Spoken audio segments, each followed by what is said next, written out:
So back here with Mack, it's been about 20 minutes or half an hour since you guys saw him. I've just worked another dog in between. So I just worked Abby out here, same paddock, same session, we filmed it. Mack's had a drink, he's had a bit of a break, got some breath back, and also freshen him mentally. I don't like to hammer the same thing over and over, because all you do is shut your dog down. So I'm sure he can handle this. I just want to show you guys, I haven't shown you this yet, how a couple of different ways that we can, if we start to increase our distance and our dog's good close, but they just start to ignore you a little bit at distance. Look, I know it's a really, really common thing. Everybody struggles with it at some point. You may need to do this sort of stuff, or you may not, depending on your dog. But if you do, I'm going to show you a couple of ways that you can enforce this stuff at distance a little bit better if you need to. So a couple of ways you can do it. My preferred way is actually on horseback, because it's quiet. It mimics on foot better. So I'll show you what I mean when I do this. But what I'm trying to explain is, if I send Mack here on a right-hand outrun, and there's two things that could happen. They ignore, if you need to bend them out, or maybe pull them in. But let's say if you need to bend them out and they ignore your stop or your bend out, you can just canter down there gently or trot down there gently. It doesn't make a noise. It doesn't apply pressure. You can get down there a lot quicker than I can on foot, and you can enforce that stop, enforce that bend out. Or same thing, what we're actually more specifically working on with Mack in this session is enforcing the stop at the top. So there's a couple of ways you can do it. As I say, I prefer to do it on horseback, but I'm very sympathetic to the fact that a lot of you, or maybe most of you, don't ride horses, don't have access to horses, or have no interest in it. So I'm going to show you how to do it on a four-wheeler or a buggy or a motorbike. Whatever mode of transport that you use to work your livestock, we're just going to use that to help us. So I'll set it up with a little bit of explanation. I don't want you sending your dog out here to the right and then roaring down on a motorbike or a buggy and scaring the hell out of your dog. I don't want your dog to get concerned about pressure from the engine of the machine. So just to explain that, if I go down there, he ignores my stopper, he's a bit tight, I don't want you to run down there with a lot of revs and he starts to either get a little bit scared or fearful of the motorbike or the engine of the buggy or whatever. That's not the point. So you'll notice when I do this, I'm just going to poke down there steady. See, Mack doesn't know, he doesn't really know this is a training session. He probably doesn't know much of the difference between this or a work job. So he's done miles and miles and miles with this four-wheeler at work. So I'm just going to poke down there as if it's just another job. But the point of the session is, I'm going to be in a spot where I can enforce his stop or his bend out if I need to. So I just want to make that really clear.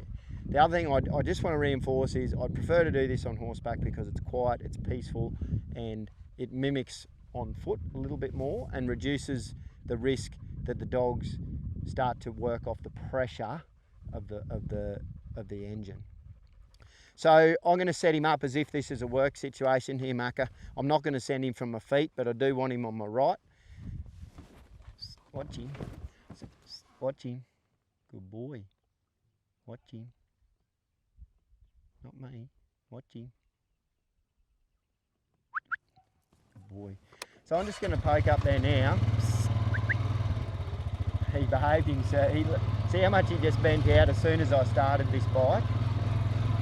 So I don't want to be in front of him. I don't want to block him, but he's going pretty quick, so I need to go pretty quick too. He's on the fence.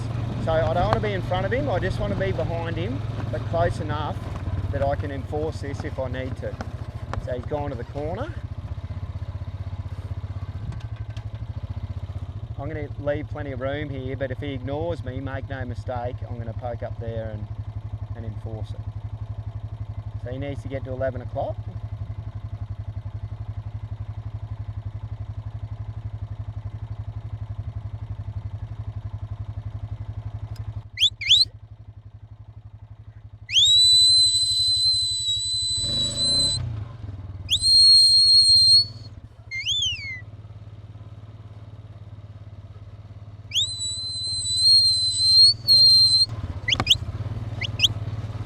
What a miracle, he stopped. So we're going to put these sheep back here now.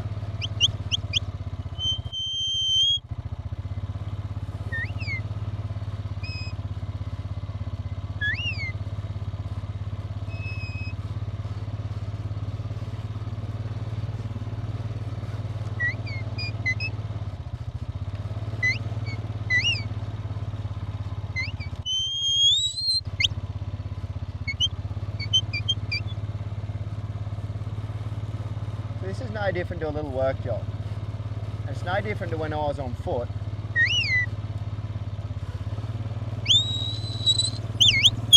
Hello, Mack. Good boy. It's no different to when I was on foot. I'm not using the engine to dominate, Mack. I can just be in such a better position so much quicker. Hey, Mack, hello.